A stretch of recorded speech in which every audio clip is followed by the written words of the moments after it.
Hello guys, in this video I am going to show you where you can find the user's guide to the parcel locker in the Australia Post application. But first I just want to mention, don't forget to subscribe to my channel, because at 10,000 subscribers I am going to show you my whole YouTube revenue statistics and growth strategy, as well as how to make money online. Let's jump into it. First of all, open the application on your phone and then click on the account button at the bottom of the page.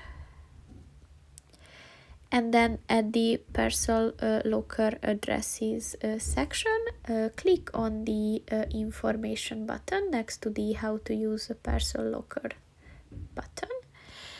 And if you swipe to the left, you will see a mini tutorial on how to use it. And if you want to know more, at the end just click on the learn more about parcel lockers button, and then the application will direct you to a different link where there are even more description and details are available. So that's pretty much it for this video, guys. See you in the next one. Goodbye.